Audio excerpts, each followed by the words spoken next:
Bonjour tout le monde, Cindy Tremblay de Super Cardio. Alors, je suis en direct aujourd'hui à l'heure du dîner, un vendredi.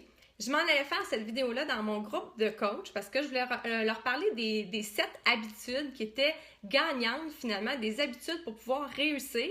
Et je me suis dit, pourquoi je fais pas cette vidéo-là directement sur ma page publique? Parce que des habitudes pour réussir, ça peut être dans tout. Oui, ça peut être pour réussir en tant que coach Beachbody, je suis coach, mais ça peut être aussi pour réussir dans un processus de perte de poids.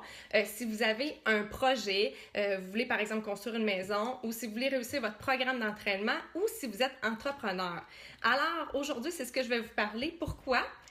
J'avais vraiment pas l'intention de parler de ça aujourd'hui, mais hier soir avant de me coucher, je suis en train de lire le livre, là il doit être à l'envers, l'effet miroir, c'est Le léger avantage de Jeff Olson. Alors ce livre-là, en anglais, c'est The Slight Edge. C'est un livre que j'adore. Et c'est quoi la théorie du léger avantage? C'est un petit peu en lien avec qu'est-ce que vous êtes prêt à faire finalement que la majorité des gens ne font pas. C'est des petites tâches quotidiennes qui vont faire la différence. Donc, il y a des petites tâches à chaque jour qu'on fait, qu'on pense qui ne sont pas si graves, qui ne feront pas une différence. Exemple, si à chaque jour, on mange des chips, on dit « 10 chips par jour, c'est pas si grave ». Ou d'autres habitudes que c'est le contraire, qu'on dit « mais je vais faire attention tous les jours ». Alors, ces petites habitudes quotidiennes-là vont faire en sorte qu'à long terme, ça va faire une grosse différence. Ça, c'est le livre « Le léger avantage ».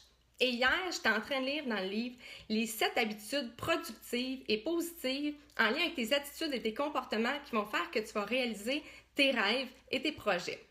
Si je regarde un petit peu en haut, c'est parce que j'ai écrit des notes, parce que là, je t'en dirais quand je peux pas faire un cut si jamais ça fonctionne pas. Salut Guylaine, salut Annie. Alors, je vais être sûre de rien oublier. Donc, je vous donne les 7 habitudes. La première, être présent. Ça, là, si vous êtes présent, vous avez déjà accompli 50% de la tâche. Seulement de se lever le matin et d'aller faire votre workout. Il y a des journées là que j'arrive pour faire mon workout puis je me dis, mon Dieu, ça n'a pas de bon sens. J'ai les jambes lourdes, je suis fatiguée, j'aurais pu donner tellement mieux. Mais juste le fait de l'avoir fait, c'est vraiment mieux que de ne pas l'avoir fait. Donc, être présent, c'est la première habitude qui est gagnante. Deuxième habitude, être constant. C'est beau d'être présent, mais il faut être présent de façon constante. Il y a des gens qui vont faire, par exemple, ils se préparent pour un marathon, puis là, ils n'ont pas le temps de la semaine. Le dimanche, ils vont courir 3 heures, mais ils n'en ont pas fait de la semaine après.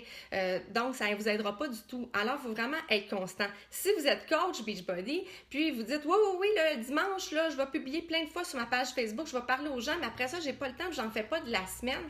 Ça, c'est ne pas être constant. Donc, c'est tellement important, la constance, si vous êtes un entrepreneur, la constance, si vous faites un programme d'entraînement, si vous voulez perdre du poids, il faut être constant. Ensuite, on y va avec la troisième attitude. Salut Marianne! Troisième attitude, avoir une attitude positive. Si vous saviez à quel point c'est important, j'ai vu des gens échouer seulement parce qu'il manquait cette habitude-là, c'est-à-dire qu'ils étaient constamment négatifs. J'y arriverai pas, je perdrai pas du poids, ou j'y arriverai pas comme coach, je réussis pas à aider les gens. L'attitude change tout, puis je vous le dis, j'en suis la preuve. J'étais vraiment, si je retourne il y a 5 ans, je dirais que j'étais souvent négative. Je voyais souvent le côté, le verre à moitié vide au lieu de le voir à moitié plein. Puis qu'est-ce qui a changé aujourd'hui? C'est pas le fait que je sois meilleure qu'avant, pas du tout. C'est que j'ai changé mon attitude, je suis vraiment plus positive et ça fait en sorte que je réussis beaucoup plus ce que je fais. Donc, avoir une attitude positive. Pourquoi? Parce que l'attitude va créer vos actions. Vos actions vont créer vos résultats vont créer votre destin. Donc, vos actions vont toujours être en lien avec vos attitudes. Si vous êtes négatif, vous ne réussirez pas. Si vous êtes positif, vous allez faire des tâches qui vont faire que vous allez réussir. Quatrième habitude, vous engager à long terme. C'est bien beau d'avoir les 3 premières habitudes. On est présent, on est constant, on est positif pendant une semaine. Après ça, il n'y a pas de résultat, on lâche tout. On est vraiment dans une génération aujourd'hui où est-ce qu'on veut tout de suite. C'est très rare que je vois des gens aujourd'hui qui ont une auto pendant 10 ans. Ben non, après 2 ans, ils sont tannés, ils s'en vont porter leur auto. Donc, on essaie un programme, après 7 jours, on n'a rien perdu comme poids, ça marche pas, on lâche tout. Oui, c'est vrai, on attire ce qu'on pense. Donc, il faut vraiment pas abandonner. Les gens là, qui voient là, que ça fonctionne, c'est qui? C'est les fermiers. Ils sèment, Et qu'est-ce qu'ils vont faire après ça? Ils vont cultiver, puis après, ils vont récolter. On peut pas juste... Puis ce qu'on fait de nos jours, c'est qu'on sème, puis finalement, on laisse tout tomber, puis on sac notre camp parce qu'on a dit « ça n'a pas marché ». Donc, c'est très, très, très important de continuer, de vous engager à long terme parce que les résultats n'arrivent pas tout de suite et on abandonne souvent avant de voir les résultats et on pense que ça ne marche pas, mais c'est pas vrai. Cinquième habitude, le désir et la foi. Je ne parle pas de la foi, le thème religieux, c'est-à-dire tout simplement de croire en soi. Donc, le désir, c'est tellement, tellement important. Si vous avez un projet, soit vous voulez perdre du poids, soit vous voulez réussir comme coach ou comme dans une entreprise, peu importe, le désir va faire toute la différence parce que vous allez le visualiser. Moi, j'ai un vision board. Un vision board, là, c'est un carton que je me suis fait avec des images où est-ce que, dans le fond, comment je me vois dans le futur. Donc, si vous avez un projet de perte de poids, vous pouvez visualiser dans votre bikini que vous voudriez porter. Si vous avez un projet que vous voulez faire le tour du monde, visualisez-le. Sortez des images de ce voyage-là pour pouvoir y penser. Si vous voulez réussir, par exemple, dans votre travail, ou vous voulez prendre votre retraite, moi, je vais prendre ma retraite dans le sud, je déteste le froid. Donc, c'est sûr, je le visualise tous les jours et ça fait une différence. Est-ce que c'est de la magie? Mais non, c'est pas de la magie. Mais quand on y pense, quand on y croit, quand on a nos sentiments, on le sent vraiment, ça va faire en sorte que notre subconscient travaille et ensuite nos tâches quotidiennes. Comme je disais tantôt, le léger avantage. Toutes nos petites tâches, à un moment donné, nos habitudes vont être en lien avec ce désir-là parce que vous allez l'avoir en tête. Donc, le désir. Salut Annie! Qu'est-ce que j'ai? Ah, toi aussi, yes! Alors, sixième habitude, il en reste donc sixième et septième. Sixième, être prêt à payer le prix. Et mon Dieu que c'est difficile ça. On pense qu'on peut avoir tout gratuitement, facilement. Je vous le dis, là, si vous avez un désir, toute personne qui a un désir, qui a un rêve, il faut être prêt à renoncer à quelque chose. C'est comme ça. Pourquoi? Mais parce que ça ne se fait pas de façon magique et rapide. Vous voulez perdre du poids, vous devez être capable de renoncer à votre junk food, votre poutine à chaque vendredi. Vous voulez réussir un programme d'entraînement, vous devez dire, OK, je vais renoncer à mon 30 minutes supplémentaires de sommeil le matin, puis je vais le faire, mon exercice, parce que je n'ai pas d'autre temps dans ma journée. Moi, j'ai renoncé à quoi? J'ai renoncé à la télévision. Californie! Annie, oui, moi aussi, c'est la Californie. Tout à fait, ça, c'est mon désir. Puis, je suis prête à renoncer à des choses pour ça. Donc, j'ai renoncé à la télévision.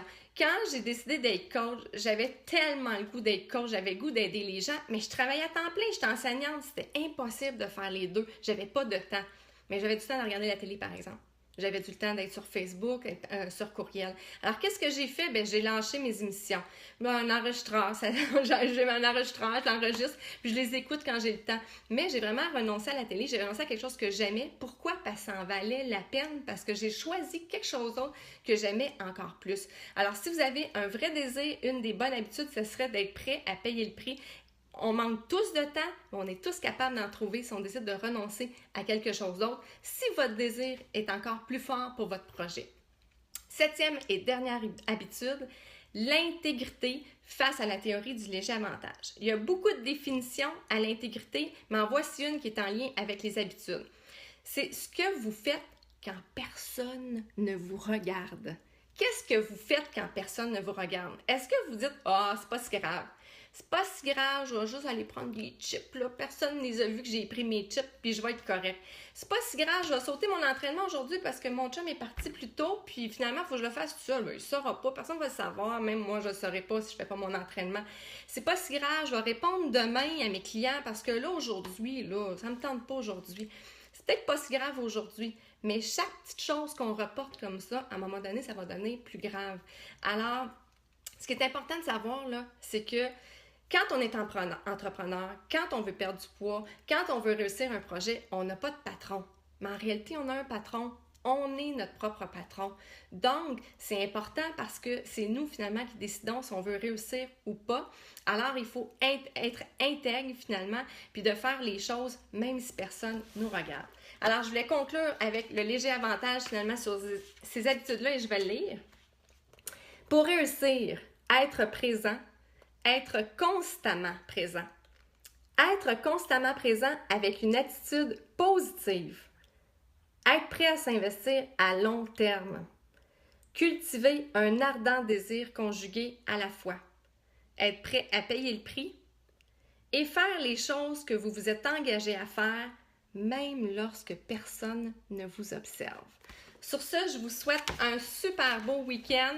Merci à tous de m'avoir écouté et je vous souhaite une belle fin de journée. Je vais aller dîner avec mon garçon parce qu'il est en congé aujourd'hui, fait que je peux passer la journée avec lui. Donc moi, j'ai fait ma bonne action de la journée. Je suis sortie de ma zone de confort parce que je trouve ça stressant d'être en direct, mais je me suis dit, je le fais parce que j'avais le goût de vous parler. Bye tout le monde!